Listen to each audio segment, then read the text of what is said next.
Sorry, पर मुझे आपकी ये पुलिस वेरीफाइड मेड नहीं चाहिए। क्या बात कर रही हैं ना, ये काम ठीक से नहीं करती हैं क्या? हमको बताइए। इन्हीं से पूछ लीजिए, आखिर आपके थाने की हेड कांस्टेबल जो है।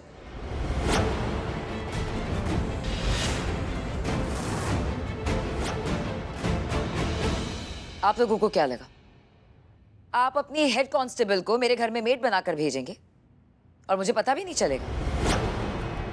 इतने बेवकूफ लगते हैं हम। वैसे मैडम जी, बहुत ही बेवकूफ खेल खेला है आपने। या तो आप किसी होशियार पुलिस को मेरे घर पर भेजते हैं, या तो फिर किसी ऐसे इंसान को जिसे एक्टिंग अच्छी से आती हो। अब ऐसे लापरवाह और घटिया एक्टर को भेजेंगे तो 2 मिनट में पकड़ी जाएगी ना। इतना परेशान किया है कि अब तक कम से कम 4 बार बोल चुके होंगे कि सच में सुनीता बहुत अच्छा काम करती थी। और तुम होशियार समझती हो खुद को बहुत। तुझे क्या लगा इन पुलिस वालों के साथ मिलकर तू मुझे फंसाएगी और मैं बेवकूफ बन जाऊंगी? बेटा, जितनी तुम्हारी उम्र नहीं है ना, उससे कई ज्यादा सैंडल मेरे कबर्ड में रखे।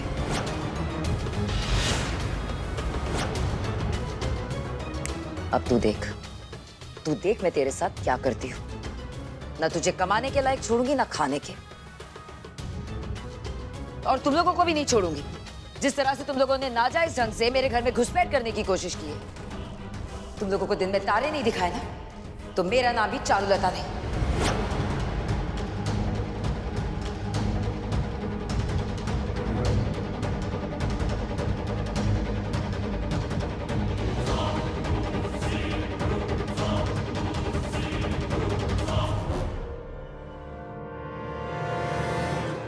अब हमें क्या पता था वो चारुलता नाम की लोमड़ी छुपकर हमारी बातें सुन रही है। हमारा तो समझा के भेजा था ना पुष्पा जी आपको कि वहाँ ओवर एक्टिंग नहीं दिखाना है, एकदम कायदे में रहना है। फिर काय फैल गई वहाँ जाके? हाँ, क्या जरूरत था अपना अभिनय का ये प्रचंड सुनामी लाने का? वहाँ पे क्या क्या कह कर आई हैं? वहाँ पे आप कमिश्नर साहब से आपके घर के रिलेशन है? अरे क्या आपको चारुलता क्या एकदम चूरन लगती है क्या कि उसको समझ में नहीं आएगा कि उसके सामने मेड खड़ी है या रेडीमेड खड़ी है? कुछ भी बोलकर आ गई हैं आप वहाँ पे। इस बेचारी, इसकी तो नौकरी भी गई, जो चांस था वो भी नहीं मिलेगा, और ये पैसे भी गए इसके। बहुत बढ़िया काम कर आई हैं आप। तालियां इस बात के लिए, तालियां। अरे भी लौटा रे, मरेगा कहाँ आज? सुनीता, हमें माफ कर दो। हमारी वजह से। नहीं नहीं मैडम, ऐसा क्यों बोल रही हैं आप? आपका तो इरादा मेरी मदद करने का ही था ना। अब बात नहीं बनी तो उसमें क्या कर सकते हैं। और आप सब लोगों ने मेरे लिए इतना सोचा, इतना किया, इतना कम था क्या? अब जिसके साथ नसीब ने इतना बड़ा अन्याय कर दिया हो तो उसे कौन न्याय दिलाएगा मैडम?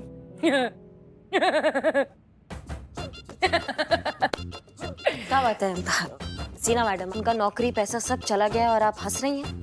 कौवे की याद आ रही है। मेरा फिक्का पाएंगे। मुंबई में मेरी रेकड़ी, मुंबई में जिन लोगों की वड़ा पाव की रेकड़ी होती है वो अक्सर रात को काम खत्म होने के बाद रेकड़ी के ऊपर छत पे बचे हुए पाव रख देते हैं ताकि रात भर में कौवे उसे आकर खा लेते हैं। इस बात से हमने कौवों के बारे में 2 चीजें सीखी है, एक अच्छी और एक बुरी।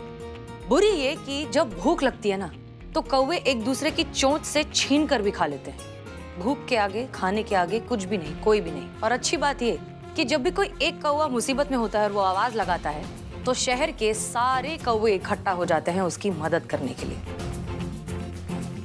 बात की बात यह है कि चींटियां चाहे तादाद में कितनी भी क्यों ना हो जाए, गन्ना घसीट कर नहीं ले जा सकती। और एक जानवर शरीर में कितना ही बड़ा क्यों ना हो, कौवे उसे अपनी चोंच से मार मार के जख्मी जरूर कर सकते हैं। गजब मैडम, ना मतलब यहाँ पर इतना सीरियस केस चल रहा है और आप यहाँ पर कौवा चींटी पंचतंत्र का कहानी लेकर बैठ गई। तुम सबके सबकी ना पावली थोड़ी कम ही लगती है मेरे को। बात यह है यूनिटी, एकता, बॉन्डिंग। अब यही है हमारी इस समस्या का समाधान।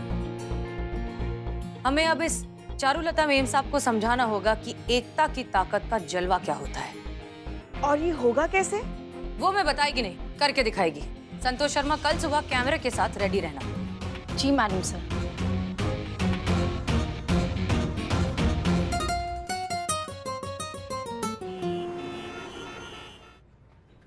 याद रहेगा ना क्या करना है? जी मैडम।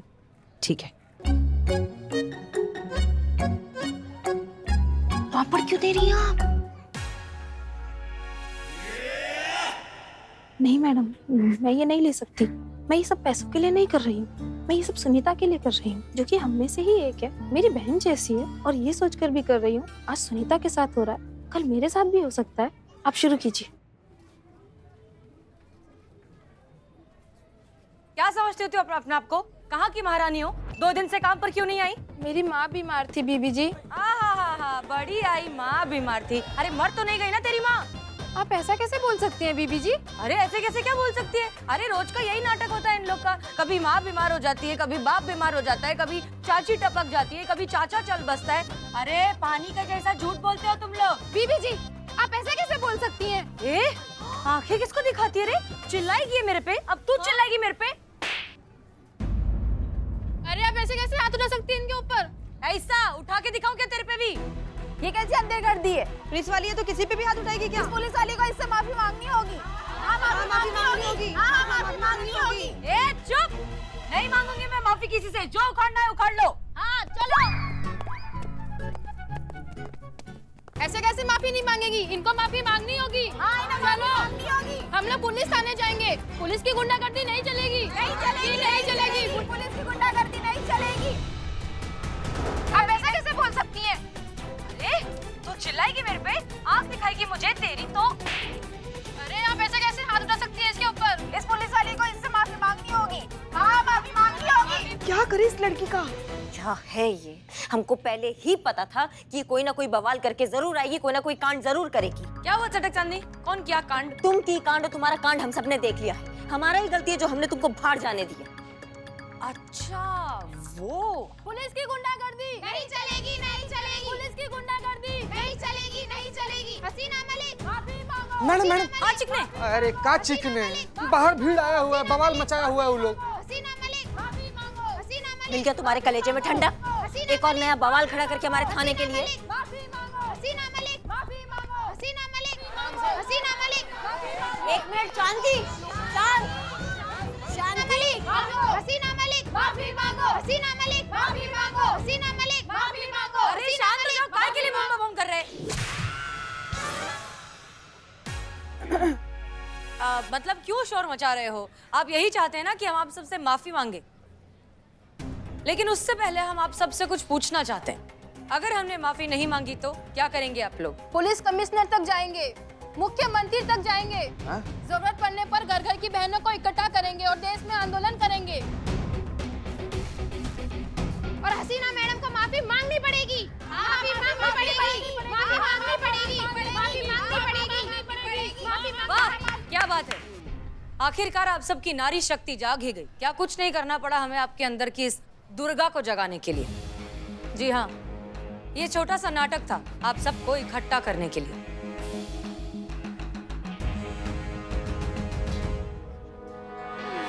दरअसल पुष्पा जी हम बात कर रहे हैं ना।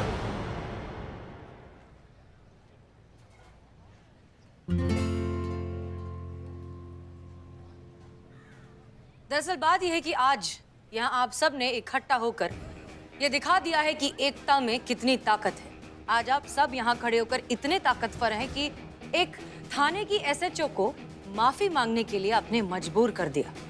आप यहाँ चाहें तो प्रशासन हिला सकते हैं। तो क्या आपको नहीं लगता कि आपको सुनीता का साथ देना चाहिए उस लड़ाई में? वो ये लड़ाई अकेले लड़ रही है। क्या आपको नहीं लगता कि सुनीता के साथ जो हुआ कितना गलत है? हमें आप सबको, हम सबको मिलकर उसे ये बताना होगा कि वो अकेली नहीं है। इस लड़ाई में हम सब उसके साथ हैं। उसके साथ जो हुआ वो गलत है, वो अन्याय है और जुल्म के खिलाफ हम सब आवाज उठाएंगे। हमें उसकी चारुलता जैसी मालकिन को ये दिखाना होगा कि वो अपनी मनमानी नहीं कर सकती, कि वो लोगों के साथ ऐसा जुल्म नहीं कर सकती, वो इतनी बदतमीजी नहीं कर सकती। हमें उसे समझाना होगा कि एक साथ मिलकर क्या कुछ नहीं किया जा सकता। हम गलत के खिलाफ आवाज उठाएंगे और हम सुनीता का साथ देंगे इस लड़ाई में। देंगे कि नहीं? देंगे, साथ देंगे, हम उनका साथ देंगे, हम उनका साथ देंगे, हम उनका साथ देंगे, हम उनका साथ देंगे। ये सब एक नाटक था जो हसीना मैडम ने आप सबको इकट्ठा करने के लिए किया था, क्योंकि ये जो भी कर रही हैं हम सबके लिए कर रही हैं, सुनीता को न्याय दिलाने के लिए कर रही हैं और मैंने अपनी मर्जी से खुशी खुशी उनके इस नाटक में उनका साथ दिया। ये थप्पड़ भी बहुत जरूरी था आप सबकी आंखें खोलने के लिए। आज सुनीता है, कल मैं हो सकती हूँ, आप में से कोई भी हो सकता है। हमें ये सब रोकना होगा। क्या आप हसीना मैडम के साथ हैं? हाँ, हम सब उनके साथ हैं। तो जैसा हम कहते हैं कीजिए। सुनीता की मेम साहब को लगता है कि वो अगर सुनीता को अपने घर से निकाल देगी तो किसी और को रख लेगी, किसी पर भी पैसे फेंकेगी और वो उसके घर में काम करने आ जाएगा। और इसी गलतफहमी को हमें दूर करना है। हमें उस मेम साहब को ये समझाना है, ये सिखाना है कि घर में काम करने वाला भी एक इंसान है, इंसान का आत्मसम्मान होता है और आत्मसम्मान बिकाऊ नहीं है। कोई भी चारुलता के घर में काम नहीं करेगा, वो चाहे कितने भी पैसे फेंके, कोई भी उसके लालच में नहीं आएगा। मंजूर? हाँ, हमें मंजूर है। ओके, तो सुनिए अब क्या करना है। साक्षात मैडम सर, आज अगर उर्मिला की जगह मैडम सर होती तो शायद ऐसा ही कुछ करती। हो ना हो, हमें लगता है ये मैडम सर की आत्मा ही है जो हमें उर्मिला बनकर ना बेवकूफ बना रही है। ये सब इसका नहीं, इस वर्दी का कमाल है जो उर्मिला ने पहनी हुई है। इस वर्दी में मैडम सर का खुशबू है और उनकी खुशबू से, उनकी अच्छाई से आज तक कोई नहीं बचा है। इस जैसी अड़ियल और बड़बोली भी नहीं पुष्पा जी।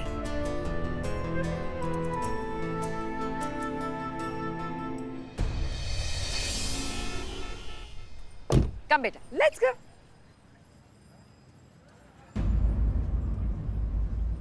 क्या चाहिए तुम लोगों को? हम सब इसी एरिया की मेड है और यहीं आसपास के घरों में काम करती है। हाँ तो ये कि हम सब आपको ये बताने आई हैं कि आपने जो अपनी मेड सुनीता के साथ किया है ना, हम सब ने मिलकर ये तय किया है कि आज के बाद आपके घर में हम में से कोई भी काम नहीं करेगा। तब तक नहीं जब तक आप सुनीता से माफी नहीं मांग लेते। हम माफी मांगेंगे, और वो भी उस चोटी से। जानती भी हो किससे बात कर रही हो तुम? अरे पैसे फेंकेंगे ना, तुम जैसी हजारों मेड हमारे पैरों पर गिरेंगी, समझे? बहुत घमंड है ना आपको अपने पैसों का। एक बात बता दूं, हर कोई चीज पैसों से नहीं खरीदी जा सकती। ओहो हो, एक 2 टकी की मेड हमको ज्ञान दे रही है। हाँ, हो क्या चीज तुम? एक फोन घुमाऊंगी ना, सीधा अपने गांव पहुंच जाओगी अपने पूरे परिवार के साथ। वही नहीं समझना हमको, समझी? हम जो भी है, माफी तो आपको सुनीता से मांगनी ही होगी। माफी तो मांगनी ही होगी। मैंने कहा ना, नहीं मांगूंगी मैं माफी। क्या करोगी? वहाँ उधर सुनीता दीदी खड़ी है, आपको मिलना है उनसे? हाँ। तो जाओ, जल्दी जाकर मिलो, वो वहाँ खड़ी है, जल्दी जाओ।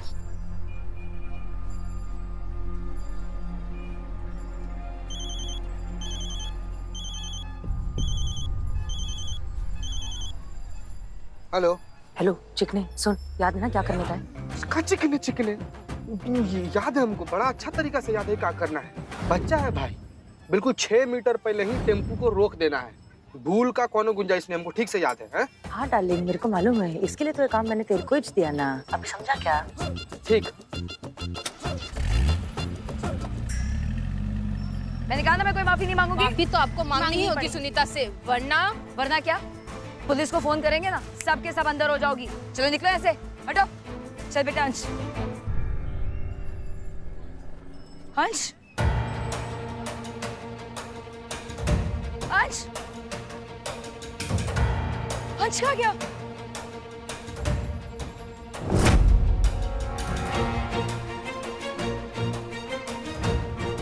अंश, अंश बेटा।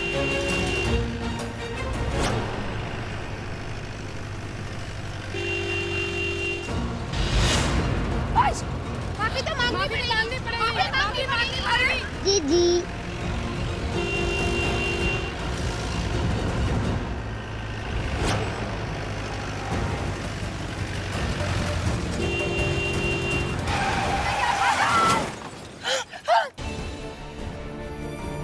मेरा बच्चा, उठो। अंश, मेरा बच्चा, चोट तो नहीं लगी ना?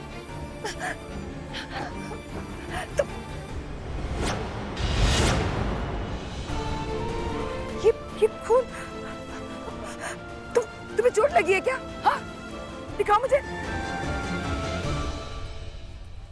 तुम मेरे बच्चे का पीछा नहीं छोड़ोगी ना? बंदोबस्त कहीं की, आज एक्सीडेंट हो जाता है इसका। आप ऐसे क्यों बोल रही हैं? इन्होंने आपके बेटे की जान बचाई है। अगर आज ये नहीं बचाती तो आपका बेटा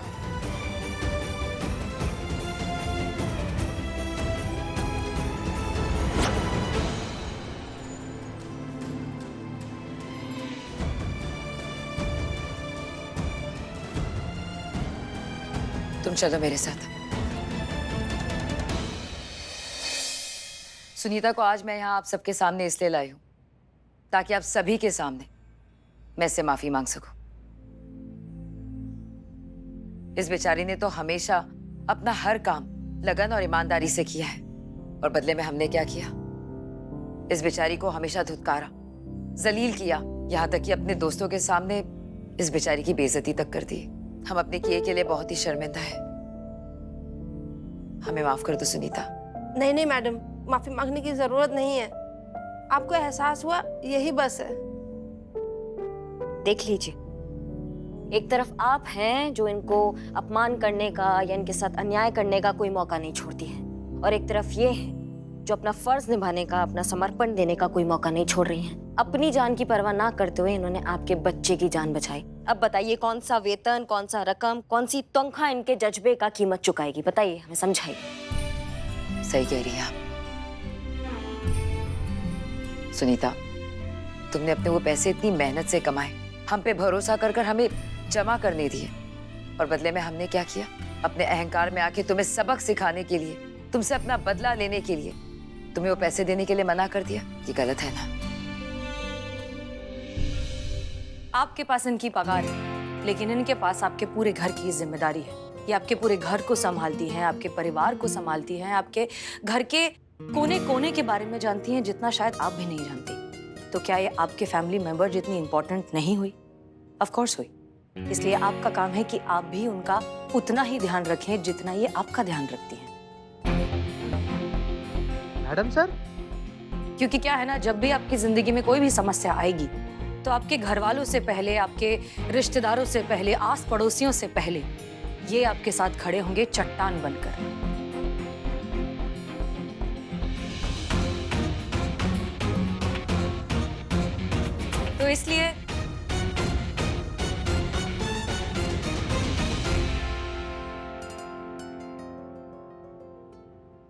तो इसलिए जितना भी गीला सूखा है सब साफ करने का, गले मिलने का और पंटा सोने का।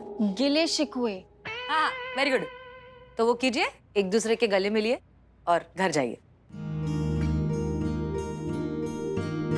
सॉरी।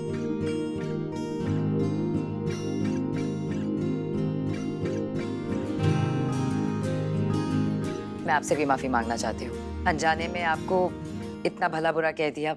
सॉरी। अरे भला बुरा नहीं, सिर्फ बुरा बुरा ही कहा।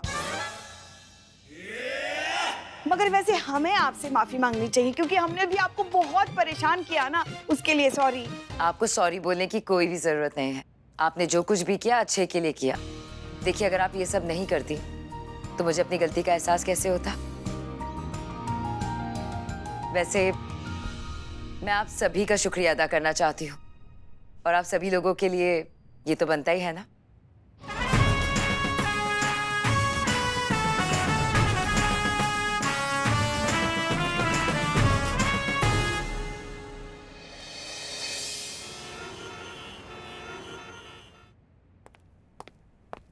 भैया, आपने बुलाया हमें, कुछ बात करना है आपको?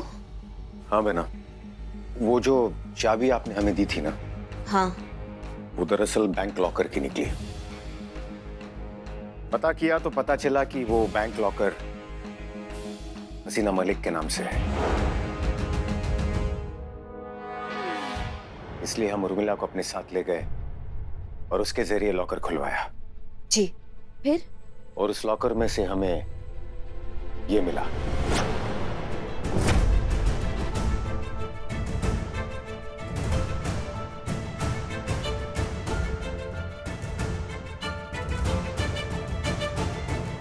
ये हार्ड ड्राइव, ये मिल गया आपको? मिला तो है, लेकिन ये वो नहीं है जिसकी हमें तलाश है।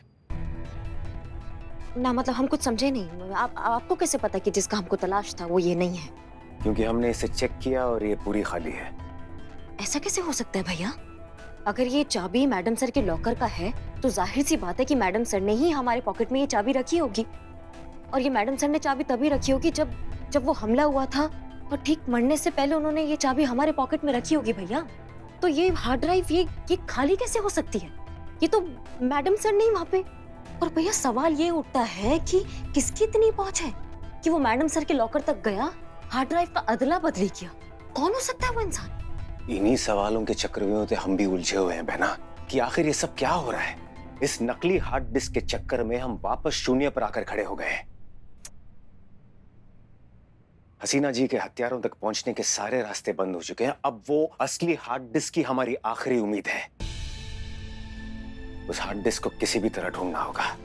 ढूंढेंगे भाई, हम जरूर ढूंढेंगे। उस असली हार्ड ड्राइव को भी ढूंढेंगे और उन हथियारों तक पहुंचेंगे जिन्होंने मैडम सर का वो हाल किया। जमीन आसमान हम एक कर देंगे, लेकिन उनका जान ले लेंगे और उसी जगह पे दफनाएंगे जहां उन्होंने मैडम सर पे गोली चलवाई थी। इन्हीं हाथों से हमने मैडम सर का वो खून से लथपथ शरीर उठाया था भैया। अब इन्हीं हाथों से ना हम उनका जान ले लेंगे और उनको जिंदा नहीं छोड़ेंगे, हम जिंदा दफना देंगे। लेकिन ध्यान रखना बहना, अगर वो लोग लॉकर से असली हार्ड डिस्क निकाल सकते हैं तो वो कुछ भी कर सकते हैं।